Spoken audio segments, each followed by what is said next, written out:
ak mbokk yi teew ci jotaay bi yépp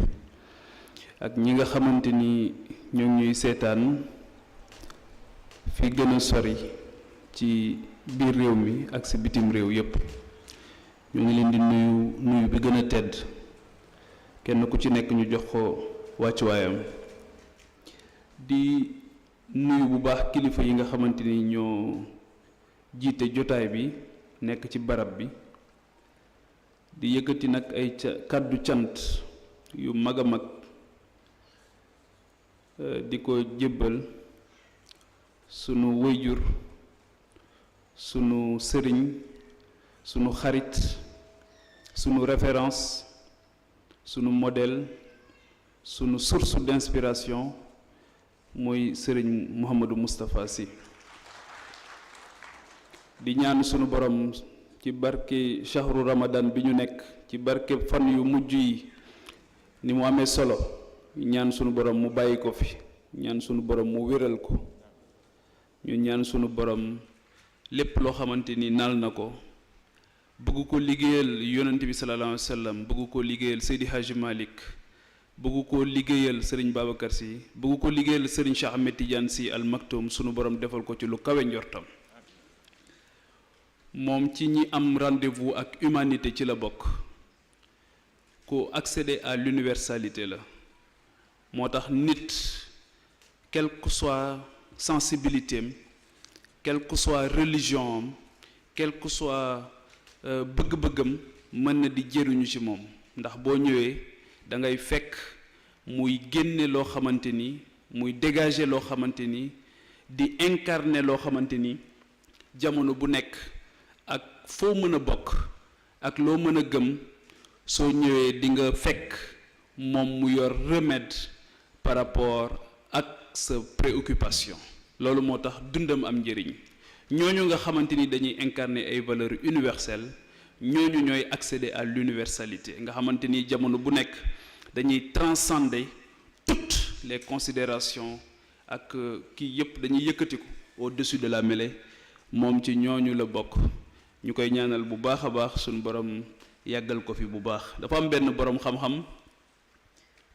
bu tudd Freud psychanalyste la woon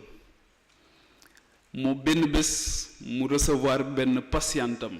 koo xam dafa ñëw pour mu faj ko mu koy déglu muy wax ñuy def seen dialogue yooyu ñuy def dans le cadre du diagnostic jéem ci indi ay remèdes bien après cette dame qui était en face de Freud ci exercice boobu ñu doon def daal di bind benn texte daal di wax ne bi mu demee ci Freud pour def ak moom exercice boobu en tant que patiente pour bëgg Freud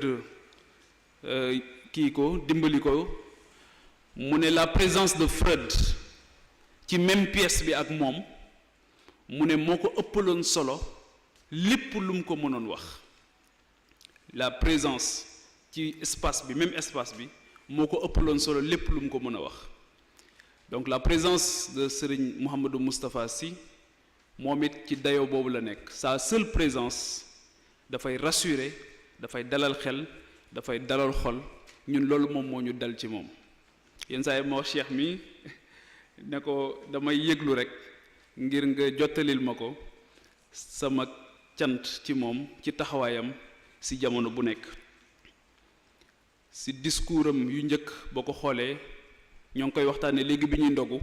ak discours tayam da ngay gis ne ça tient d'une cohérence extraordinaire te loolu bokk na ci li gën a jafe cohérence bokk na ci li gën a jafe parce que doomu aadama li koy soppi dafa bari li tax mu revoir ses positions dafa bari mais moom jamono bu nekk boo ñëwee da nga koy fekk mu fidèle à ses principes directeurs yi nga xamante ni ñoom ñoo nekk cheville ouvrière u ces grands hommes ces grandes dames qui ont fait l'histoire de l'humanité les plus belles pages de l'histoire de l'humanité di sant bu baax aussi ci initiative université du Ramadan bi lii tamit ku amul vision doo ko def c'est une vision boo xamante ni lu jamono di gën a dox mu koy gën a jox dëgg ci initiative bi mu jëloon lii lu doy waar la lu yéeme la xëy na sax nit mën na cee bokk te du xam ni mu toll ndax d'habitude doomu aadama su amee mbir mën naa bañ a xam valeur bi dëgg dafa baaxoo it lu mu miin rek yépp ko waaye lu rëy la lu màgg la loo xamante ni dafa àdduna bi dysfonctionnement bu mu am te dinañ ci ñëw rapidement ci biir waxtaan bi dañuy gën a soxla li ñuy wax ay instances de dialogue de discussion de débat mais yoo xamante ni dafay ànd ak dal dafay ànd ak yar dafay ànd aussi ak une volonté bëgg a jëriñu ndax léegi dañuy wax ne Sénégal sooy wax nit ñi dañ lay déglu pour tontu la duñ la déglu pour xam li ngay wax da ngay déglu naan di nga xam ne tontu du forox wala maa la dàq tontu ñoom dañ lay déglu pour tontu la booy wax la réplique la ñuy gën a travailler que cette volonté pour jëriñu wuute lool ak li imam Ghazali doon wax Xazali mu ne bu may weranteeg nit sama yitte du nekk ndax damay am dëgg wala duma ko am li ma intéressé muy ne dëgg feeñ mu ne yàlla defal na ma tawfeex sax ba bu dëgg feeñee du ma yëg ne ci man la feeñee wala ci sama partie adverse la feeñee instance de dialogue li tax mu am solo dafa am boroom xam-xam bu tudd maa ngi koy nettali démb ci benn jotaay bu tudd McLuhan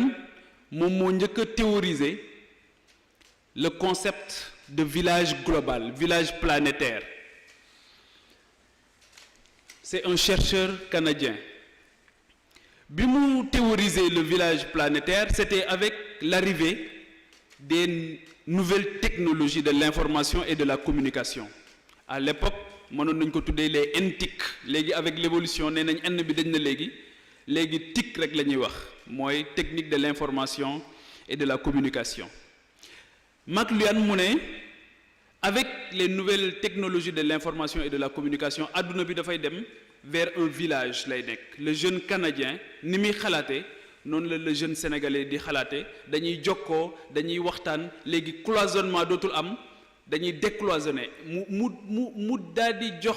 les nouvelles technologies dayoo boo xamante ni jéggi na dayoo McLuhan la tudd mu ngi dëkk fële ci Canada adduna di dox am beneen boroom xam-xam bu tudd Dominique Volton nekk fii ci CNRS en France daal di defaat beneen gëstu daal di mel ni ku battre en brèche thèse bi nga xamante ni moom la McLuhan defoon avec l'arrivée des technologies de l'information et de la communication Dominique Volton daal di wax ne McLuhan de dafa mel ni gis-gisam ba ni mu ko njorte woon am na lu ci yàqu ñu ne ko lu tax nga wax ko mu ne parce que avec les nouvelles technologies de l'information et de la communication McLuhan dafa waxoon ne